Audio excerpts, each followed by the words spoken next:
MG뱅커. 안녕하세요. 대출 전문은행원 MG뱅커입니다. 요즘 부동산 시장이 정말 뜨겁습니다. 특히 수도권 아파트 분양 경쟁률이 정말 어마어마한데요. 그런데 대출이 안 나올까봐 분양을 망설이시는 분들이 계시더라고요.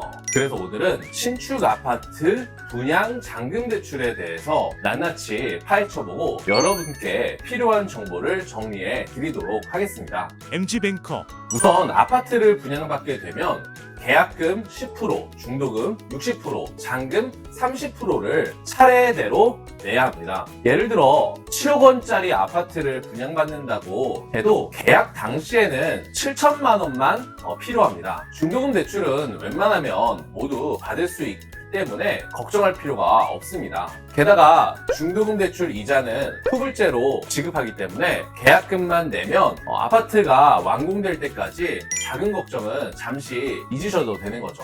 그런데 7천만 원도 준비가 어려우신 분들도 계세요. 그럼 더 저렴한 분양가를 고려하시거나 부지런히 종잣돈을 모아야 합니다. 하지만 방법이 전혀 없는 것은 아닙니다. 예를 들어 3천만 원만 있다고 하더라도 나머지 4천만 원은 신용대출로 마련할 수가 있습니다. 신용대출을 받아 계약금에 보태는 것이죠. 계약을 하고 나면 보통 입주까지 3년에서 4년 정도가 걸립니다. 그동안 여러분은 돈을 열심히 모아야겠죠. 아파트가 완공되면 잔금을 내야 하니까요. 잔금 대출은 건설사와 협약된 은행에서만 받을 수가 있는데요.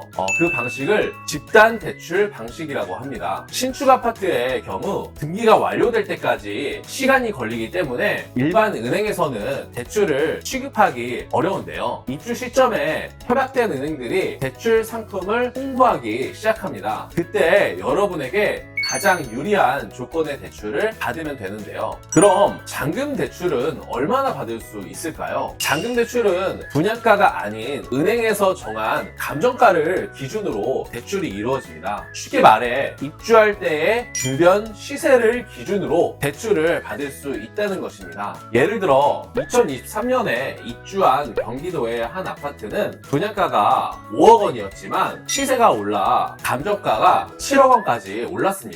무주택자의 경우 감정가의 70%만큼인 4억 9천만 원까지 대출을 받을 수 있었습니다. 현재 무주택자는 감정가의 70%, 1주택자 및 다주택자는 60%까지 대출이 가능합니다. 생애 최초 무주택자의 경우에는 무려 80%까지 대출이 가능하며 최대 6억 원까지 받을 수가 있습니다. 사실 한 가지 비밀이 있습니다. 은행들은 대출 한도를 높이기 위해 감정가를 시세보다 높게 평가하기도 합니다. 은행 간 경쟁이 심하기 때문에 대출 한도를 많이 내줘야 대출 상품을 선택할 확률이 높아지기 때문입니다. MG뱅커. 오늘은 신축 아파트 분양 대출에 대해서 총 정리해보았습니다. 이제는 대출 때문에 분양을 망설이는 분들 없겠죠? 여러분이 아파트를 분양받아 부자가 되시기를 기원합니다. 앞으로도 유익한 정보로 찾아뵙겠습니다. 영상이 유익하셨다면 좋아요와 구독 부탁드립니다.